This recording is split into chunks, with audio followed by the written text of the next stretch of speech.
अस्सलाम वालेकुम dear friends, कैसे हैं आप सब। Welcome to my YouTube channel magnetic novel. आज हम रीड करेंगे ज़िद्दी जुनूनियत नॉवल की एपिसोड नंबर 21। जिसकी राइटर समैया ज़ैनब है। So let's start this amazing and most romantic novels. Sairaf ने जिंदगी में बहुत दुख देखे हैं मीरब। अब प्लीज तुम इसका दिल मत तोड़ना, वरना इसका औरत जात से एतबार उठ जाएगा। राइमा ने मीरब का हाथ पकड़कर कहा और अपने हाथों में पहनी घड़ी को देखा। ये देखो, बातों बातों में वक्त का पता भी नहीं चला। अच्छा बीजान, अब मैं चलती हूँ। मीरब, सहराब आए तो इसे ज़रूर बता दे और कहे मोईद को फ़ोन कर ले। खुदा हाफिज़ खदीजा। अच्छा चलती हूँ, सबको खुदा हाफिज़ बोलकर राइमा चली गई। इसके जाने के बाद मीरब कितनी देर तक वैसे ही बैठी रही। बीजान ने खदीजा को बोलकर मीरब को अपने कमरे में लाने को बोला तो वो जी कहती मुश्किल से मीरब को होश दिलाए बीजान के कमरे में दोबारा ले आई। मीरब, मैं आपकी बातों का जवाब देना चाहती हूँ। आपने बताया जिस तरह सैराफ ने आपको शादी के लिए मजबूर किया, लेकिन इसकी हालत मैं जानती हूँ। इन दिनों इसे सिर्फ यही डर था कहीं आपको खो ना दें, इसलिए इसने ऐसा किया होगा। लेकिन हम आपका बाकायदा रिश्ता लेकर गए थे, आपको पूरी इज्जत के साथ लेकर आए थे। इसमें गलत किया था। हाँ, इसने जो हरकत आपको धमकाने वाली की वो काबिल एतराज़ है, मगर मुआफ़ भी तो की जा सकती है। दूसरी बात, तुम्हारे वालिदैन का रवैया वो भी अपनी जगह ठीक थे, लेकिन सहराफ ने इसकी तलाफ़ी की है ना, और आप इसकी एक गलती की वजह से इसका बदला इसे तकलीफ़ पहुंचा कर लेती रही हो। जहां तक इसकी शादी की बात है तो वो आप सुन चुकी हैं। आपने इतनी बड़ी बात कैसे कह दी कि वो अय्याश है। इसे कोई भी रोकने टोकने वाला नहीं था। बीजान की बात पर खदीजा ने चौंक कर हैरत से मीरब को देखा। आप जानती हो सहराब के माँ बाप कैसे इसे और कब छोड़कर गए? हम आज आप दोनों को शहरयार और सहराब के माँ बाप के बारे में बताते हैं। मासी, इनके पास एक 17 साल की लड़की का केस आया हुआ था, जिसको इस शख्स ने अपनी दरिंदगी का निशाना बनाकर बदकिरदार और बदचलन का सर्टिफिकेट दे दिया था। पर वहाज यज़दानी ने ठान ली थी इस बच्ची को इंसाफ दिलवाने की। इसके पास काफ़ी सबूत थे जो वो अदालत में जमा करवाने वाले थे, पर खलील इन्हें बार बार धमकी दे रहा था इस केस से पीछे हटने की। पर वहाज नहीं माने। इस वक्त वहाज और इनकी मिसिस घर पे थी।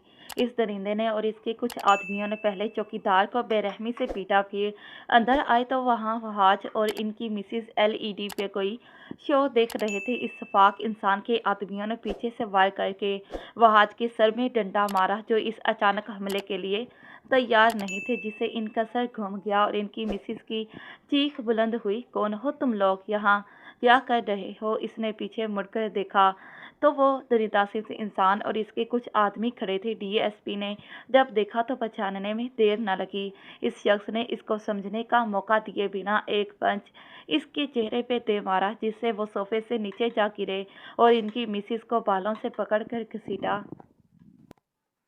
छोड़ मेरी बीवी को, ये कहते ही वो ज़मीन से उठा और सामने वाले को मारने के लिए, पर इसके आदमियों ने इसे घेरे में ले लिया। हा हा, इसने और इसके आदमी को वहाज की बेबसी पर कहके लगा उठे। बीजान और सैराब जब घर में दाखिल हुए तो इन्हें कुछ बुरा होने का एहसास हुआ, क्योंकि चौकीदार बहुत बुरी हालत में ज़मीन पर पड़ा हुआ था, जिसको ड्राइवर नीचे से उठाकर अस्पताल ले गया। बीजान और सैराब अभी चंद कदम ही अंदर की तरफ बढ़े थे कि इन्हें एक नसवानी चीख सुनाई दी। वो जल्दी से हॉल के दरवाजे की तरफ बढ़े थे, लेकिन अंदर का मंजर देखकर वही साकित रह गए। अंदर काफ़ी सारे आदमी थे जिन्होंने ब्लैक 3 पीस सूट पहने हुए थे, जबकि एक आदमी इनके बेटे वहाज और इनकी बीवी को बुरी तरह बालों से पकड़े खड़ा था। इसने वाइट शलवार कमीज़ के ऊपर ब्लैक वेस्ट कोट पहनी हुई थी। इससे पहले बच्चे की चीख निकलती बीजान ने इसके मुंह पर हाथ रख दिया। वो इसे लेकर बाहर जाना चाहती थी ताकि किसी को बुला सके, पर सैराब मुसलसल इनकी गिरफ्त से निकलकर अपने माँ बाप के पास जाना चाहता था। पर बीजान बेबस खड़ी थी। वो सैराब को कोई भी बेवकूफ़ी करने नहीं देना चाहती थी। इस तरह इसकी जान को भी खतरा हो सकता था। बीजान ने जल्दी से इसे दरवाजे की ओट में छुपाया और साथ खड़ी हो गई। वो पूरी कोशिश कर रही थी कि बाहर जाकर किसी से मदद ले, पर अगर वो ज़रा भी हाथ सहराब के मुंह से हटाती तो वो इसे भी खो देती। पर सहराब अब भी अंदर जाने की जदोजहद कर रहा था, पर बीजान ने इसे मजबूती से पकड़ रखा था। हाँ भाई, डीएसपी आखिरी बार पूछ रहा हूँ कि जो सबूत कल तुमने अदालत में पेश करने वाले हो वो कहाँ है। तू जो चाहे कर ले जलील इंसान, मैं तुम्हें नहीं बताऊंगा कि वो सबूत कहाँ हैं। ये कहने की देर थी, इस जालिम ने डीएसपी के सीने पर गोली चला दी, जो आदमियों की गिरफ्त से नीचे जा गिरे और इसकी बीवी की चीख निकली। विजा ने अभी भी सैराब के मुंह पर हाथ रखा हुआ था और इसे खींचकर बाहर ले जाने लगी, जो जोर लगाकर अंदर जाने के लिए मचल रहा था। वहाज ने इसे देखकर नाव में सर हिलाया। इस दरिंदे की आवाज़ दोबारा हॉल में गूंजी। अब भी नहीं बताएंगे। डीएसपी ने नाव में सर हिलाया। खून में लथपथ था, लेकिन फिर भी पुख्ता लहजे में वो बोला, कभी नहीं। डीएसपी की बात सुनकर खलील रहमान बोला, मुझे लगता है डीएसपी तुम मौत से नहीं डरता। मौत बरहक है, अगर आज जिंदा बच गया तो कल मर जाऊंगा, इसलिए मुझे मौत से मत डराओ। इसका जवाब सुनकर इस आदमी ने फिर इसे बेदर्दी से इसको मरवा दिया। सैराब और बीजान सख्ती से अपनी जगह जम गए। इससे पहले ये लोग दरवाजे की तरफ मतवज्जा होते, बीजान ने सैराब को उठा के दौड़ लगा दी। इस शख्स के आदमियों ने बीजान और सैराब को नहीं देखा था। इस आदमी ने इनकी कोठी नमा घर को जला दिया। बीजान वहां से भागकर साथ वाले छोटे से मकान में छुप गई और फूट फूट कर रो दी। सैराब भी बेहोश हो गया था। ये एक छोटा सा मकान था जहां जावेद खान तनहा रहता था और बीजान को बहुत अच्छे से जानता था। वहाज ने इसकी अपने दोस्त की कंपनी में जॉब दिलवाई थी। बीजान आप यहाँ? खान के मुखातिब करने पे उन्होंने इसे खामोश रहने को बोला। जब वो लोग चले गए तब बीजान ने इसे सब बताया, जिसे सुनकर खान के पांव तले से जमीन निकल गई। इसने इनके घर पे जाके देखा, जहां आग के शोले भड़क रहे थे, सब जल के राख हो गया था। खान ने भी जान की बहुत मदद की। इनकी ज़मीन जो पहले से सैराब बेचकर वो इस्लामाबाद शिफ्ट हो गए और कुछ ज़मीन गांव में एक किसान के ज़िम्मे लगा दी, जो वहाज के जानने वाला था, जिससे इनके घर का खर्चा चलता था। खान ने खुद शहर में जॉब करके अपना खर्चा खुद उठाता। इसका भी आगे पीछे कोई नहीं था। वहाज ने इसकी बहुत मदद की थी, पर आज जब इसे मौका मिला था तो इसने भी अपनी ईमानदारी का सबूत दिया था। सैराब का बाप बनकर। सैराब जब 10वीं जमात में था, एक दिन बीजान और खान सैराब को ला रहे थे। इन्हें एक बच्चा दिखाई दिया। सैराब ने गाड़ी रोककर देखा। इस बच्चे ने अपने सामने एक आदमी के सर पे शायद कोई पत्थर मारा था, जिससे खून बह रहा था और बच्चे के हाथों में गन थी। इससे पहले वो चलाता, खान ने दौड़कर इसे वो गन ले ली और इसको उठाकर अपनी गाड़ी में डाला और बच्चे को गाड़ी में बिठाकर सैराब ने गाड़ी आगे बढ़ा दी, क्योंकि जिस जगह वो लोग रुके थे वो जगह इनके लिए सेव नहीं थी। कौन हो तुम लोग? छोड़ो मुझे, जान से मार दूंगा सबको। शहरयार ने खुद को सैराब की गिरफ्त से छुड़वा कर कहा। चुप, एकदम चुप। क्या कर रहे थे आप वहाँ? क्यों मारा उस आदमी को? जानते हैं अगर हम वहाँ नहीं आते तो पुलिस आपको लेकर चली जाती। सैराब के चीखकर कहने से शहरयार इसके गुस्से से डर गया। मैं किसी पुलिस वाले से नहीं डरता। भाड़ में गई पुलिस, मुझे मार डालते कोई परवाह नहीं है। इतने छोटे से बच्चे की ऐसी गुफ्तगू से सैराब, बीजान और खान हैरान रह गए। सैराब को ऐसी ज़बान की आदत नहीं थी, इसलिए बीजान ने जल्दी से इसे टोक दिया। ऐसे नहीं बोलते बेटा। बेटा कौन? किसका बेटा? मैं किसी का बेटा नहीं। सब लोग छोड़कर चले गए मुझे। और तुम लोग कौन हो? कहाँ लेकर जा रहे हो? अबे खान, गाड़ी रोक, नहीं तो यही तुझे ठोक दूंगा। शहरयार की बात सुनता सैराब ने घूरकर इसे देखा।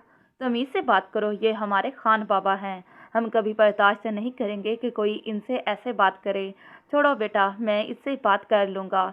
शहरयार अभी इसे जवाब देता कि खान बोल पड़ा, और तुम मुझे बताओ क्यों मारा इस आदमी को? सब मुझे बताओ, तुम्हें तभी छोड़ देंगे। खान के प्यार से बात करने पर शहरयार ने इसे सब सच बताया। वो साला एक बच्ची के साथ बुरा सलूक कर रहा था, तभी मैंने इसको मारा। अगर तो टाइम पे नहीं आता तो मैं इसे टिपका देता। घर कहाँ है तुम्हारा? खान ने इसकी बात को इग्नोर करते दूसरा सवाल किया। बोला ना, मेरा कोई घर नहीं। मेरी आपी का खलील रहमान ने कत्ल कर दिया। इसको इंसाफ दिलाने कोई डीएसपी वहाज था, इसे भी मार दिया। मेरे माँ बाप ये सदमा बर्दाश्त न करते मुझे इस दुनिया में तनहा छोड़ गए। ये कहते शहरयार की आंखें गुस्से और आंसुओं से भर गई। बीजान ने इसे अपने सीने से लगा लिया। तुम यहाँ कैसे पहुँचे? खान के दूसरे सवाल पर इसने अपने बाजुओं की आस्तीन से आंखें साफ की। मैं एक गोदामों के ट्रक में छुपा हुआ था, वहीं यहाँ से लाया गया और मैं तब से यूं ही मारा मारा फिर रहा हूँ। रहते कहाँ हो बेटा? अब के सवाल बीजान ने किया। सड़कों पर। सैराब ने इसे देखा। जाने कितने दिन के पुराने कपड़े जो धूल और मिट्टी से खराब हो चुके थे, कुछ जगह से फटे हुए भी थे। इसने बीजान की तरफ देखा तो वो इसका इशारा समझ गई। बच्चे, आज से ये मत कहना तुम्हारा कोई नहीं है, मैं हूँ ना, जैसे सैराब की भी जान हूँ मैं, आज से तुम्हारी भी, तुम मुझे भी जान बोल सकते हो। क्या क्या आप सच कह रही हैं? मैं भी आपको बिलजान बोल सकता हूँ? शहरयार खुशी से बोला तो उन्होंने हाँ में सर हिलाया। बिजान, मुझे भूख लगी है, 1 हफ्ते से भूखा हूँ, कुछ खिला दे। ये कहते शहरयार दोबारा रो दिया तो बिजान भी इसको साथ लगाकर रो दी और यूं इसे अपने घर ले आई। हाल माँ बाप बचपन में छोड़कर चले गए, मगर इसने कभी कोई गलत काम नहीं किया, अपनी हद में रहा। तुम्हारे मामले में जाने क्यों ऐसी हरकत की जिस पे वो खुद नहीं, मैं भी नातम हूँ, मगर वो भी तुम्हारी मोहब्बत में किया ना। शराब तो दूर की बात, आज तक मैंने इसको सिगरेट को छूने तक नहीं दिया और तुमने इसे अय्याश बोल दिया। पर इसमें भी तुम्हारा कोई कसूर नहीं। मेरे बच्चे के नसीब में औरत जात का सुख ही नहीं लिखा है। मैंने पूरी कोशिश की इसकी माँ बनने की, पर किसी ने सच कहा है, माँ की जगह कोई नहीं ले सकता। अगर आज इसकी माँ जिंदा होती, वो ऐसे कभी नहीं होता। कल मैंने पहली बार सहराब को रोते देखा था, सिर्फ आपकी वजह से। जब वो पहली बार आपसे मिला था तो इसने मुझसे कहा था, बीजान, मीरव को देखकर मुझे ऐसा लगा कि मैं मुकम्मल हो गया हूँ। मुझे भी लगा था आपको पाकर मेरा बच्चा जीने लगेगा। पहले वो मेरे और शहरयार के लिए मुस्कुराता था, अब खुद के लिए खुश रहेगा। पर कल इसने मुझसे कहा कि बीजान, मैं आज भी उतना ही अधूरा हूँ जितना पहले था। क्यों बेटा, क्यों किया तुमने ऐसे? अगर मेरे बस में होता तो मैं अपने जिगर के टुकड़े वहाज और अपनी बेटी जैसी बहू को बचाकर खुद की जान दांव पे लगा देती। पर इस वक्त मैं एक बेबस सिर्फ माँ नहीं, दादी थी, जिसने अपने पोते की खातिर अपनी औलाद और इसकी बीवी की जान गंवा दी। मैं अपने बच्चे को वो खुशी नहीं दे सकी जिसका वो हकदार था। बात करते बीजान की आवाज़ भराई। बीजान की बात सुनती मीरब तड़प कर इनके कदमों में गिर कर रोने लगी। बस बस कर दे बीजान, मुझे माफ़ कर दें, इसमें आपका कसूर नहीं। मैं ही बदनसीब लड़की हूँ जिसने अपने मजाजी खुदा को ना सिर्फ नाराज़ किया बल्कि इस पे बहतान लगाया। मेरा खुदा कभी मुझे माफ़ नहीं करेगा। मैं हूँ ही गुनाहगार, आपकी और सहराब की। मुझे माफ़ कर दें। इसे रोता देखकर बीजान ने इसे अपने कदमों से उठाया और इसके आंसू पोंछे। बेटा, मोहब्बत तो अपना आप खुद मनवाती है। क्या इसकी मोहब्बत ने कभी आप पर असर नहीं किया? इनके सवाल पे नम आंखों से मीरब ने इन्हें देखा और भराई हुई आवाज़ में बोली, बीजान, मैं भी उनसे मोहब्बत करती हूँ, अब से नहीं, पता नहीं कब से, लेकिन मुझे एहसास अब हो रहा है। प्लीज़ मुझे माफ़ कर दें। इसकी बात पर उन्होंने इसे साथ लगा लिया था। बेटियाँ माफ़ी मांगती अच्छी नहीं लगती, तुम्हें अपनी गलती का एहसास हुआ, यही बहुत है। और अगर आप सहराब से मोहब्बत करती हैं तो इसका इजहार भी कर दें। उन्होंने इसे मशवरा दिया। तो मीरब ने पूछा, कैसे भाई? ये तो आप अपनी देवरानी से पूछे। बीजा ने खदीजा की तरफ इशारा किया जो बेआवाज़ रो रही थी अपने तरफ। इन दोनों को मतवजा पाकर हाथों में चेहरा लिए ज़ोर से रोने लगी तो बीजा ने इसे अपने साथ लगा लिया। वह यकीनन शहरयार और सहराब का माजी जानकर और कुछ मीरब की हरकत की वजह से, जिसने आज इसे शर्मिंदा कर दिया था, इस वजह से रो रही थी। तो प्यारे रीडर, अगली एपिसोड सहराब मीरब स्पेशल होगी। तो फिर मिलते हैं इसी नावल के नेक्स्ट पार्ट पर। तब तक के लिए प्यारे रीडर, अल्लाह हाफिज़, bye bye and take care.